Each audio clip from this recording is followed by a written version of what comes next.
गडहिंग्लज ते काळभैरी रस्त्यावर पवार वस्ती बसस्टॉप चौकात आज दुपारी भीषण अपघात झाला। भरधाव एसटी बसनं एका दुचाकीला धडक दिल्यानं 19 वर्षांच्या ओंकार तेली या तरुणाचा जागीच मृत्यू झाला, तर दुचाकीवरील अन्य 3 जण गंभीर जखमी झाले। या प्रकरणी एसटी चालकाविरुद्ध गडहिंग्लज पोलीस ठाण्यात गुन्हा दाखल झालाय।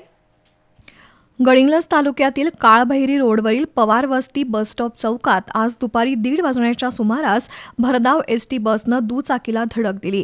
या अपघातात भुदरगड तालुक्यातील पाटगाव इथं राहणाऱ्या 19 वर्षाच्या ओंकार तेली या तरुणाचा जागीच मृत्यू झाला, तर चंदगड तालुक्यातील महाकवाडी येथील गजानन गोविंद नांदवडेकर आणि शुभम पाटील यांच्यासह अन्य एक तरुण जखमी झालाय। मयत ओंकार तेली हा मुलगा गडिंग्लजच्या शिवराज कॉलेजमध्ये BBA अभ्यासक्रम शिकत होता। एका दुचाकीवरून हे 4 जण जात होते, त्यावेळी ही दुर्घटना घडली। गडिंग्लज पोलीस ठाण्यात MH09 FL 7357 या बसचा चालक सुनील गुरुलिंग सोमशेट्टी याच्या विरुद्ध गुन्हा दाखल झालाय।